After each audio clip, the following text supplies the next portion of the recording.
Le retour des artistes. Je l'ai pris en pleine poire, ça a été une autre gifle. On va leur montrer, ils vont sortir dehors, ils vont crier avec moi, crier qu'ils sont bien vivants. Il y a de l'espoir, il y a une possibilité.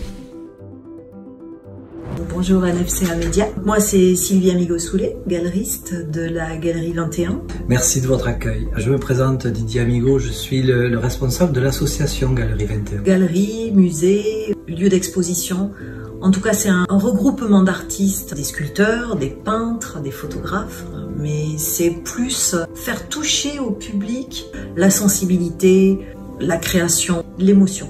L'émotion artistique est réservée, c'est pas pour moi, j'ai pas les moyens, j'ai pas été éduqué, on m'a pas appris. Un jour on a même croisé une dame qui en larmes m'a dit « J'aurais jamais cru pouvoir ressentir cette émotion de ma vie ». Tout ça parce qu'elle vit dans les cités et elle n'a jamais entendu parler de ça. Et lorsqu'on le vit, on se rend bien compte que c'est accessible à tout le monde. Ça fait 6 ans exactement qu'on tient la galerie. On a commencé sur Balmain et après on a ouvert la galerie de Toulouse qui elle a tout juste 2 ans. Je vois pas la vie sans art. Mais l'art dans tous ces domaines, je veux dire que ce soit théâtral, pictural, dès qu'on voit, dès qu'on regarde, dès qu'on en a envie, on voit la création partout. Sylvie a subi de plein fouet ce qui nous est arrivé et nous avons une structure qui est depuis l'origine autour de la galerie, l'association pour la promotion de l'art et des événements. Donc c'est un petit peu la structure qui accompagne la manifestation en vie. On avait mis en place un système pour la galerie pour qu'elle soit toujours vue.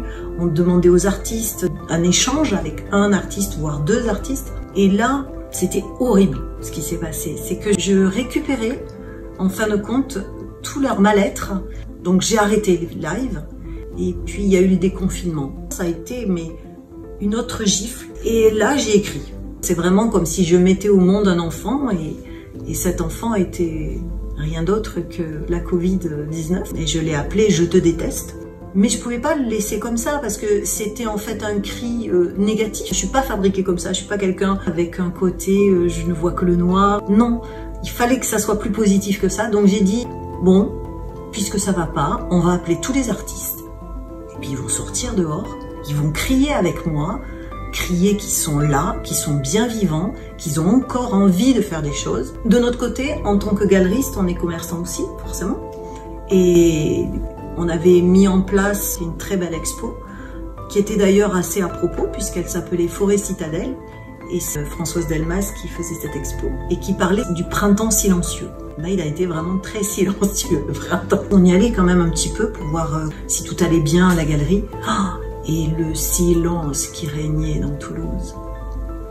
Il y avait un manteau de calme quand on est sorti de tout ça. Malgré tout, les commerçants, je les ai trouvés tristes. C'était pas comme avant. Je ressentais qu'il fallait bouger un petit peu quelque chose. On avait l'idée de demander à tous les artistes de venir en nombre, bien sûr, tous ceux qui étaient désireux de montrer leurs travaux, de venir en blanc. Pourquoi le blanc? Parce que c'était vraiment comme si, visuellement, on faisait sortir les murs de la galerie. C'est-à-dire on emmenait les murs blancs de la galerie à l'extérieur. C'était voilà cette symbolique du blanc qui sortait dans les rues. Et pour ne voir que l'œuvre, à savoir le masque et le bâton, symbolisant en fait le docteur Beck qui était docteur de la peste.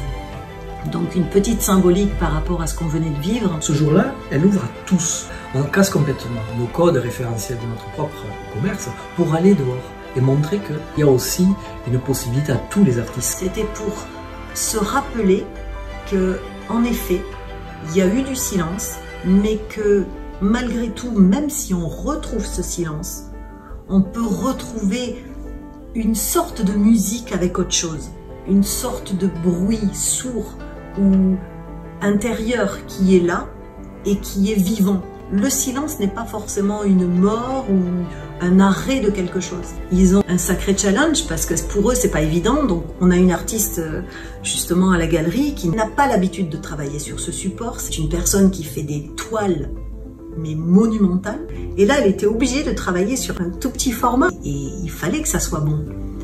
Et elle s'est régalée parce qu'elle y a trouvé autre chose. Tout le monde va mettre la main à quelque chose qui n'a pas l'habitude. Certains oui, d'autres qui vont se révéler, on va voir des choses complètement dingues quoi. On a beaucoup de régionaux, ça c'est sûr, puisque c'était le but en fait de fédérer la région et l'Occitanie. Mais il y a aussi des artistes nationaux, internationaux. Ils vont venir, peut-être pas physiquement, mais en tout cas leurs masques vont être portés. Et c'est chouette parce que justement ça a fédéré bien. Le meilleur moyen qu'on connaisse et qui peut être aussi un bon vecteur de quelque chose qui va vers la cohésion sociale, c'est l'émotion qu'on partage lorsqu'on est face à une expression artistique. J'ai très peur, ouais, parce que j'ai peur à la fois que les artistes soient pas là, mais qu'il n'y ait pas de public aussi, par exemple, qu'il n'y ait pas de regard. C'est plus ça qui me ferait de la peine, de me dire qu'ils vont pas être vus, ou ils vont pas être regardés. Mon plus beau cadeau, ça serait en fait que ça fasse un tel carton, que ça soit tous les ans, et que ça grossisse, et que ça aille ailleurs. Voilà, que ça bouge toutes les frontières. Pas des frontières, je parle pas des frontières de lieux, toutes les frontières. Toutes. Idéologiques, toutes. De culture. Ouais, vraiment. Ça serait le plus beau cadeau.